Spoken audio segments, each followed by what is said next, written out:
7:44 de la mañana y continuamos en A Tiempo, amigos. Y ha sido noticia en estos días las declaraciones dadas por el Papa Francisco a la agencia Associated Press, donde justamente dijo que la homosexualidad no es un delito y admitió que hay que hacer más contra los abusos sexuales. Hay varios sonidos que hemos seleccionado para ustedes de esta intervención del Papa Francisco. Somos todos hijos de Dios. Y Dios nos quiere como estamos y con la fuerza que luchamos cada uno por nuestra dignidad. El ser homosexual no es un delito. No es un delito. Sí, pero es pecado. Bueno, primero, distingamos pecado por delito. Pero también es pecado la falta de caridad con el prójimo. ¿Y vos cómo andás? Cada hombre y cada mujer tiene que tener una ventana en su vida donde pueda volcar su esperanza y donde pueda ver la dignidad de Dios. Y ser homosexual no es un delito, es una condición humana. Ha sido el Papa Francisco en esta entrevista con la agencia internacional Associated Press, y para contextualizarlo tenemos ya vía telefónica a Hernán Olano, abogado, doctor magna cum laude en Derecho Canónico, rector de la institución universitaria Colegios de Colombia. Hernán Olano está con nosotros vía telefónica en A Tiempo. Gracias, profesor. Feliz día. Muy buenos días, Ginette, y para toda la audiencia en Venezuela. Muchas gracias por la invitación. Profesor, ¿cómo podemos contextualizar esta diferenciación que hace el padre, ¿no? El padre Francisco, el Papa, dice, no es delito, pero allí mismo dice algo sobre el pecado. Entonces no entendemos si dijo que no es delito, pero sí pecado, o también hizo la comparación con otras personas que cometen igual pecado, ¿no? Aunque no sea delito. Entonces queda como esa confusión a la hora de escuchar las palabras del Papa. En la Iglesia Católica aparecen apartados relativos a la homosexualidad y al pecado. En cuanto al pecado, habla inicialmente de la caída del hombre desde tiempos de Adán, y se clasifican allí pues en los pecados veniales y en los pecados graves, que tienen lógicamente unas sanciones de tipo pastoral en la medida que la persona acude a la confesión, u otras sanciones que se denominan late sentencia, es decir, y por el mismo hecho de cometerlo, que ya queda, entre otras, por ejemplo, excomulgado. Podríamos, por ejemplo, decir que la profanación de las formas, es decir, de las hostias en la misa.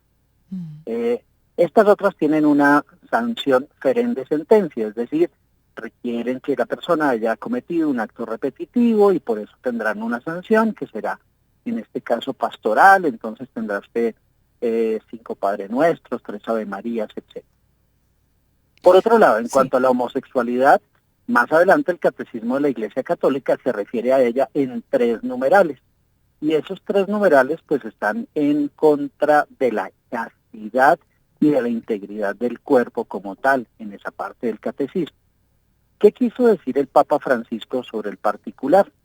Que si bien no es un delito, porque hasta hace algunos años correspondía la homosexualidad, entre otras, a un acto de depravación, de acuerdo con la definición de las normas de la APA, es decir, de la American Psychology Association, pues en el catecismo se habla de la necesidad de que la vida de una persona homosexual sea en castidad y en continencia, debido a que particularmente las relaciones de hombre con hombre o mujer con mujer no están abiertas a la vida. Eso es lo que quiere decir el Papa. Sin embargo, en el año 2015, el Papa Francisco proclamó el año de la misericordia. Y dentro del año de la misericordia, pues está también la acogida de todas las personas con cariño al interior de las familias. Es lo que también quiere decir con estas declaraciones, que hay muchas personas que, si bien no cometen delitos, pero cometen pecados. Más pecado es no acoger al prójimo, como ocurre en este caso. Por otro lado, también debemos recordar que en el año 2013, cuando el Papa Francisco regresaba de la JMJ, de su primer viaje internacional en Río de Janeiro, en esa Jornada Mundial de la Juventud, se se refirió, entre otras, a la homosexualidad a través de dos manifestaciones en su respuesta. La primera, habló del lobby gay al interior del Vaticano, que es algo también evidente que ha venido él combatiendo. Y por otro lado, manifestó, cuando le preguntaban acerca de la homosexualidad, de las relaciones homosexuales, ¿quién soy yo para juzgar? Es decir, que de todas maneras esta nueva declaración del Papa Francisco sobre el particular, al filo del 10º año de su pontificado, tiene que ver, entre otras, con el tema, pero particularmente con la misericordia. Y esa misericordia se vive, entre otras, combatiendo el pecado, no solo la falta de caridad, sino un pecado que el Papa Francisco ha dicho que es el más grave, y es el chisme. Entonces, eso es lo que él quiere significar, lógicamente, con estas declaraciones. También en esa entrevista el Papa habló con más calma de su salud. Salud que, bueno, ha sido noticia o tema de noticia, tanto en despachos nacionales como internacionales. ¿Ustedes cómo también observaron esas respuestas? ¿Cómo se encuentra en realidad el Papa? Pues el Papa ha tenido, lógicamente, quebrantos de salud ya por su edad de 86 años, que cumplió el pasado 17 de diciembre. Pues ha tenido una afección pulmonar desde joven.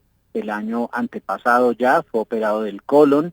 El año pasado empezaron también todas esas dolencias mayores en la rodilla, pero precisamente en una entrevista anterior, en el mes de septiembre de 2022, manifestó: yo estoy muy bien de la cabeza, mal de la rodilla, pero como no soy futbolista, estoy en perfectas condiciones para seguir ejerciendo al frente de la iglesia.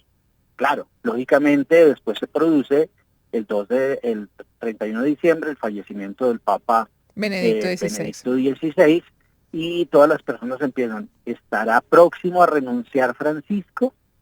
Volvemos precisamente sobre otra entrevista del mes de octubre, cuando Francisco manifestó que si él llegase a renunciar, aceptaría ser obispo emérito de Roma, pero no papa emérito.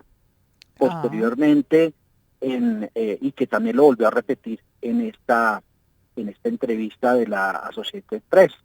Entonces, en este momento, pues no es tan conveniente el que se dé una renuncia, precisamente porque acaba de fallecer el otro papa, porque hay que esperar como unos meses de pronto de encuadramiento como tal, nuevamente, de las funciones en el Vaticano.